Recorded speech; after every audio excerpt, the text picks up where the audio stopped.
रामकृष्ण हरी विठ्ठल केशव. हिवाळ्यामध्ये सांधेदुखीचा त्रास हा जास्त होतो बरं का. तर हा सांधेदुखीचा किंवा शरीरामधील वात जो आहे तो कमी व्हावा, आपली त्वचा मुलायम राहावी यासाठी काय करायचं, साधा सोपा मी उपाय आजच्या व्हिडिओमध्ये सांगतोय.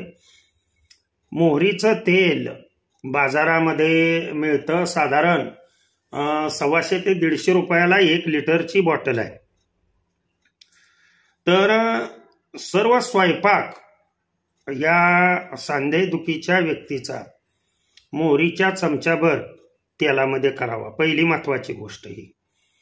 आणि दुसरं महत्वाचं काय ते पहा, दररोज सायंकाळी आपले जे हे सांधे आहेत किंवा पूर्ण शरीर आहे, ह्या शरीरावर जेवण झाल्यानंतर या शरीरावर पूर्ण जिथे जिथे सांधे आहेत लक्षात ठेवा, तिथे तिथे पूर्ण अंगाला शरीरभर, हे तर फार महत्वाचं आहे बरं का. लक्षात ठेवा, यामध्ये होणारा जो कफ आहे आणि हृदय याला उष्ण पदार्थ आहे हा मोहरी.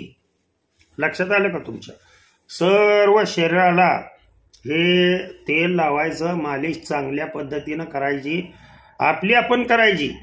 ही वृद्ध व्यक्तींना मी सांगू इच्छितो, कुणी आपली सेवा करावी ही अजिबात अपेक्षा ठेवू नका.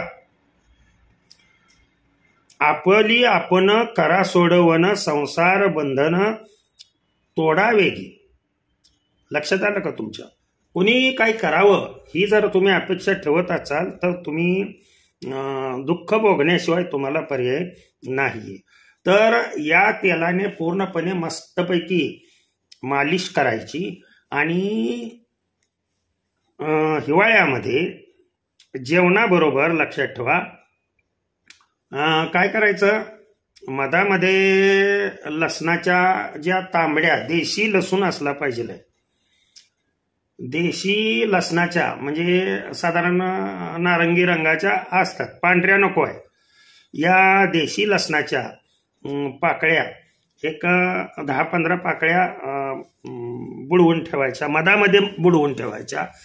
आणि ह्यातली दररोज 1 पाकळी जेवणाच्या अगोदर लक्षात ठेवा तुम्ही खायची. तुम्हाला कुठल्याही प्रकारचा या हिवाळ्यामध्ये जे अंग दुखतं, सांधे दुखतात किंवा सर्दी होते, पडसं होतं, कफ होतं, ह्या साध्या सोप्या आता सांगितलेल्या विलाजानी सर्व हे रोग म्हणजे रोग कुठलाच होत नाही याच्यामुळं.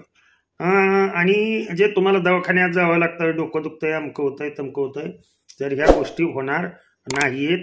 शॉर्ट बट स्वीट साधा सोपा मी मार्ग सर्वांना सांगितला. झालेली सेवा भगवंताच्या चरणी अर्पण करून सेवेला पूर्णविराम देतो. पुंडलिक वरदा हरी विठ्ठल श्री ज्ञानदेव तुकाराम.